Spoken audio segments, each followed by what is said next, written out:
La dernière fois que j'ai fait une vidéo sur STEPN, c'était il y a environ un mois. Le GST était à 4,58$, le floor des chaussures était à 12 Solana, alors qu'aujourd'hui le GST est à 66 centimes et le floor à 3, Solana. Alors est-ce que STEPN est en train de mourir? Eh bien dans cette vidéo, je vais tenter d'apporter des éléments de réponse qui vont pouvoir aider à répondre à cette question. Mais avant toute chose, je tiens à rappeler que tout ce que je vais dire dans cette vidéo n'est que mon propre opinion et en aucun cas un conseil en investissement. Alors comme je vous l'ai dit, tout est en train de cracher sur STEPN. Là on est sur le cours du GST sur la blockchain Solana. C'est vrai que là je vais pas parler de la blockchain BSC pour garder les choses simples dans cette vidéo.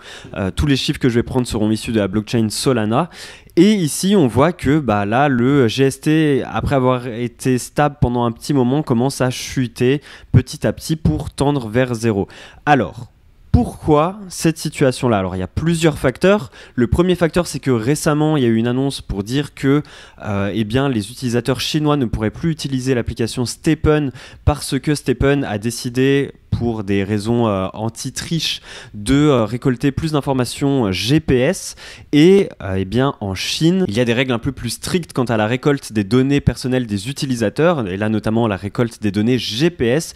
Donc les utilisateurs chinois ne pourront plus utiliser l'application STEPN à partir de mi-juillet, il me semble. Et donc ça, quel impact ça a eu? Eh bien la plupart des utilisateurs chinois ont vendu leurs chaussures, les ont mises sur le marketplace et du coup le prix du floor a complètement dégringolé, ce qui implique aussi que les utilisateurs qui étaient là pour miner des chaussures, d'un coup se sont mis à ne plus acheter de GST pour en miner, puisque vu que le prix des chaussures a dégringolé, ça valait pas le coup d'acheter un GST à 3$ pour miner des chaussures qui allaient se revendre à 3 ou 4 sols.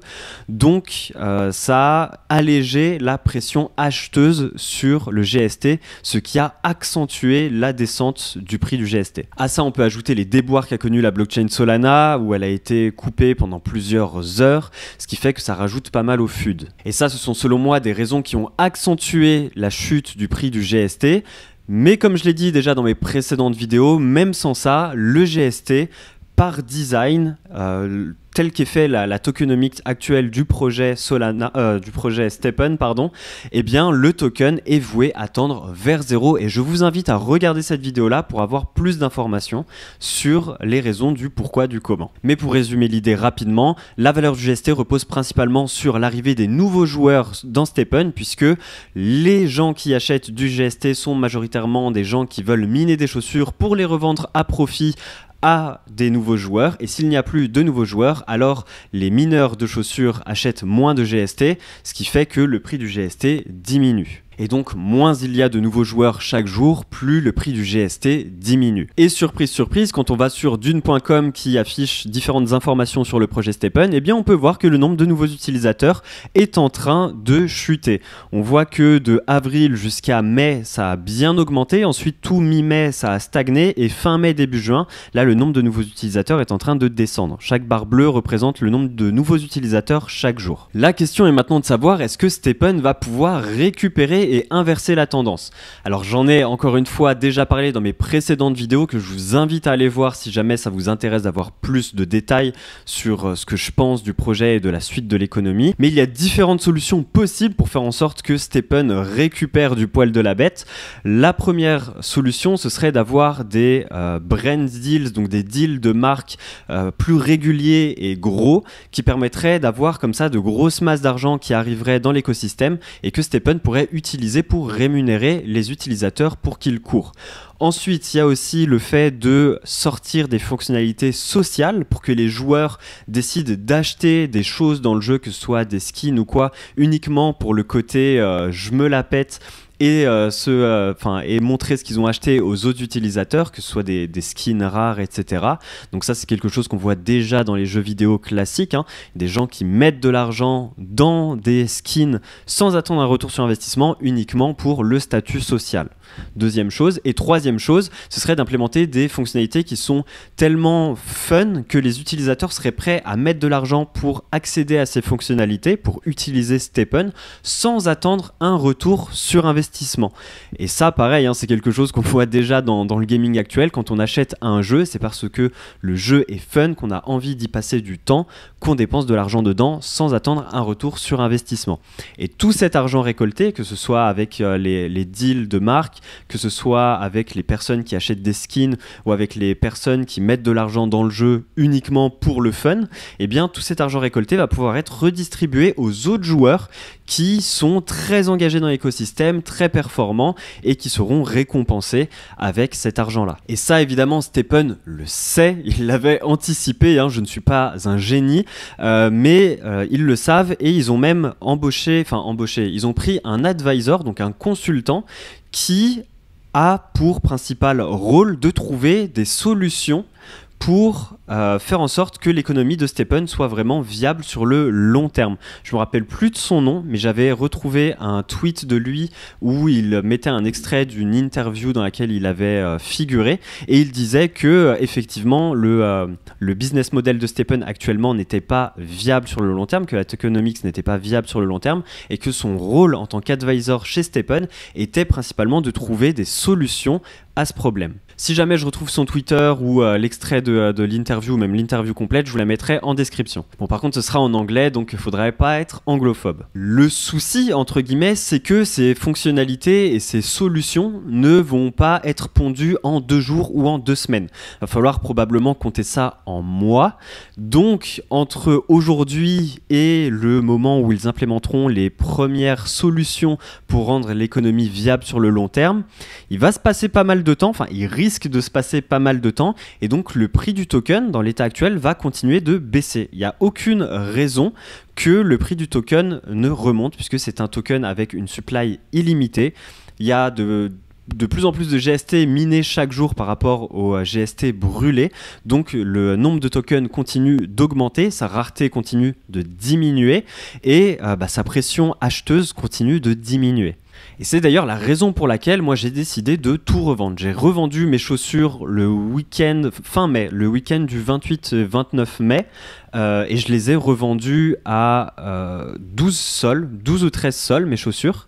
Donc c'était au floor des chaussures au niveau 9 avec Ind Mint, alors que si j'avais décidé de les revendre aujourd'hui, une chaussure niveau 9 avec Ind Mint, c'est 4,4 sols. Donc moi ma stratégie là ça a été de tout revendre, sortir totalement du projet et revenir dessus quand des fonctionnalités déjà plus fun arriveront, puisque là en fait aujourd'hui que je cours avec ou sans Stephen, j'en retire exactement le même fun. Pour moi Stephen actuellement n'est pas encore réellement un jeu, puisque certes il y a l'aspect un peu RPG où on améliore ses chaussures et tout, mais dans l'unique but de gagner plus d'argent, alors que moi j'aimerais, comme je le disais encore une fois dans mes précédentes vidéos, avoir un système de quête un peu plus motivant et un peu plus challengeant. Alors maintenant mon avis sur si vous devriez ou pas entrer sur Stephen. Alors là encore une fois c'est mon avis, c'est ce que moi je ferais en fonction de mes motivations.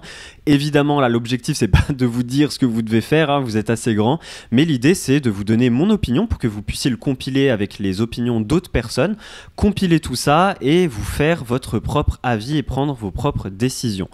Donc si jamais déjà dans un premier scénario vous êtes là pour faire de l'argent rapide, eh bien si vous pensez que le GST va continuer à stagner voire augmenter, vous pouvez tenter votre chance, acheter des chaussures et farmer du GST pour faire votre retour sur investissement en quelques mois. Si en revanche vous êtes là pour faire de l'argent rapide mais que comme moi vous pensez que le GST va continuer de chuter, évidemment, l'objectif n'est pas d'entrer maintenant, puisque votre ROI, il ne faut pas le calculer avec le prix du token à l'instant T, mais il faut prendre en compte la potentielle chute continuelle que le token va subir. En revanche, si vous êtes là pour le long terme, que vous croyez au projet sur le long terme, et là je parle de plusieurs années, que vous n'êtes pas uniquement là pour l'argent et que les chaussures actuellement sont abordables pour vous, alors ça fait beaucoup de conditions, mais si jamais toutes ces conditions sont remplies pour vous, mais vous pouvez acheter une paire de chaussures, commencer à farmer du GST, courir tous les jours, échanger avec la communauté, vraiment faire en sorte que vous profitiez de l'expérience sans parler de l'aspect argent. Et éventuellement, Vous ferez peut-être un jour votre retour sur investissement, mais sans forcément compter dessus. Mais si vous êtes là sur 2, 3, 4 ans, il y a des chances que vous fassiez votre retour sur investissement, même si le projet continue comme ça de flotter vers le bas. Mais partez toujours du principe que l'argent que vous mettez dans une paire de chaussures, c'est de l'argent de perdu. Ça vous aidera à savoir si les chaussures sont à un prix abordable pour vous ou non. En revanche, si vous partez du principe que là, les prix sont vraiment bas, qu'ils ne pourront pas plus descendre, que c'est une très bonne affaire, parce que des chaussures qui coûtaient 1 300$ il y a 3 mois valent maintenant 80$. C'est pas forcément la meilleure façon de raisonner, parce que sur Axie Infinity, l'année dernière, les Axie les moins chers étaient à entre 200 et 300$. Donc quand ils sont descendus à 100$, on s'est dit c'est une affaire, enfin certains se sont dit c'est une affaire et ils sont sautés dessus. Ensuite, le prix des Axie a continué de descendre jusqu'à 50, 20$. Quand ça arrivait à fin $1, on s'est dit ah ouais, mais alors là, ça pourra jamais descendre plus bas. Il y en a beaucoup qui ont continué d'acheter. Et aujourd'hui, les Axie sont à 4$. Idem pour le SLP, donc l'équivalent du GST. Quand il est descendu, donc il était à 40 centimes. Quand il est descendu à 10 centimes, on s'est dit oh, on pourra pas descendre plus bas.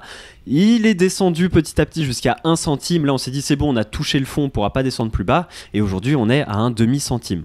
Donc tout ça pour dire que ça peut toujours descendre plus bas. Et oui, je continue de comparer les économies de STEPN et d'Axie Infinity parce qu'elles sont très similaires. Et si vous pensez toujours que la comparaison n'est pas viable parce que dans un, on clique sur des boutons alors que dans l'autre, on court, je peux plus grand chose pour vous. Donc pour résumer, le destin de STEPN va dépendre clairement des fonctionnalités que va mettre en place l'équipe du projet pour faire en sorte que les gens soient prêts à mettre de l'argent dans le jeu sans attendre un retour sur investissement, et leur capacité aussi à attirer des capitaux via des partenariats. Donc le fait d'investir ou non dans STEPN va dépendre de votre confiance au projet sur le long terme et du temps pendant lequel vous voulez rester dans le projet. Sur ce les amis, c'est tout pour moi. Prenez soin de vous et prenez soin de votre argent. Quant à moi, je vous dis à très vite pour une nouvelle vidéo. C'était Johan. Ciao.